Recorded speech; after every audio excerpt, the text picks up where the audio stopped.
মই বৰ্তমান উপস্থিত আছোঁ গহপুৰ মাজমজিয়াৰ উচ্চতৰ হাইস্কুল, যিখন হাইস্কুলৰ খেলপথাৰ, আৰু এই খেলপথাৰতে অসম জাতীয়তাবাদী যুৱ ছাত্ৰ পৰিষদৰ একাদশ দ্বিবাৰ্ষিক অধিৱেশন দুদিনীয়া কাৰ্যসূচীৰে উলহ মালহে তেওঁলোকে পাতিছে।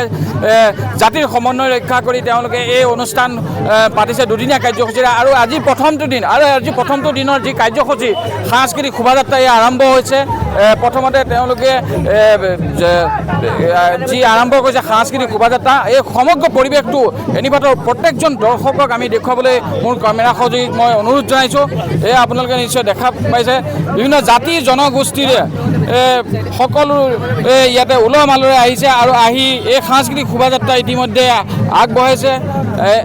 এই সাংস্কৃতিক শোভাযাত্ৰা এতিয়া গহপুৰ টাউনৰ মাজমজিয়া দি গৈ ঘূৰি আহিব। আৰু ইয়াতে আমাৰ বাইদেউসকল আছে, মই তেওঁলোকৰ পৰা কিছু কথা জানিব বিচাৰিম। কওকচোন বাইদেউ, এই সাংস্কৃতিক শোভাযাত্ৰাত আহিছে আজি এই দ্বিবাৰ্ষিক অধিৱেশন অসম জাতীয়তাবাদী যুৱ ছাত্ৰ পৰিষদে, কি ক'ব কওক বাইদেউ?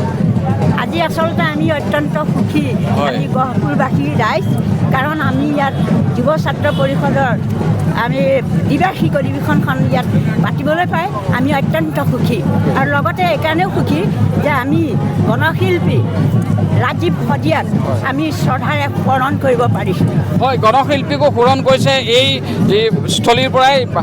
আৰু লগতে আমাৰ ইয়াতে বাইদেউ আছে, আমি তেখেতক পৰা কিছু কথা জানিম। কওকচোন বাইদেউ, আমি শোভাযাত্ৰাত আহিছে, কেনেকুৱা অনুভৱ? আমি গহপুৰ লেখিকাৰ পৰা শোভাযাত্ৰাত আহিছোঁ, আমি অত্যন্ত সুখী হৈছোঁ।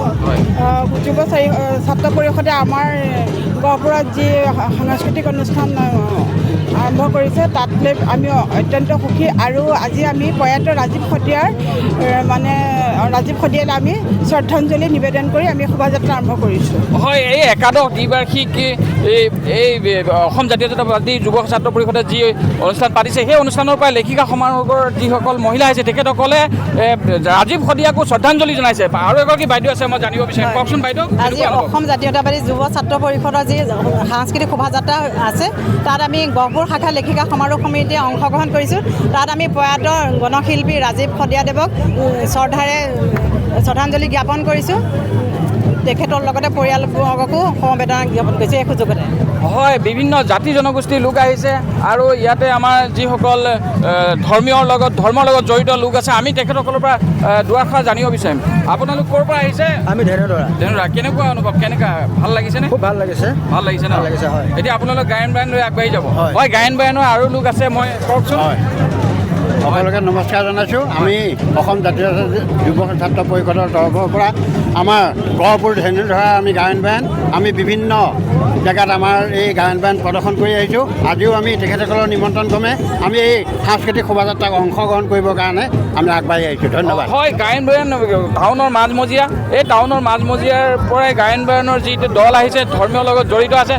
মোৰ লগত অসম জাতীয়তাবাদী যুৱ ছাত্ৰ পৰিষদৰ সম্পাদক আছে, যুটীয়া সম্পাদক আছে। মই তেখেতৰ পৰা আপুনি কওকচোন, আজি আপোনালোকে এই অনুষ্ঠান বিশ্বনাথ জিলাৰ পাতিছে, কেইদিনীয়া কাৰ্যসূচী আৰু কি কি হ'ব, কেনেধৰণৰ অনুভৱ? আজি অসম জাতীয় যুৱ ছাত্ৰ পৰিষদৰ বিশ্বনাথ জিলা সমিতিৰ একাদশ দ্বিবাৰ্ষিক অধিৱেশন অনুষ্ঠিত কৰা হৈছে। ইয়াত আমাৰ আজি কেইবাটাও কাৰ্যসূচী ইতিমধ্যে শেষ হৈছে।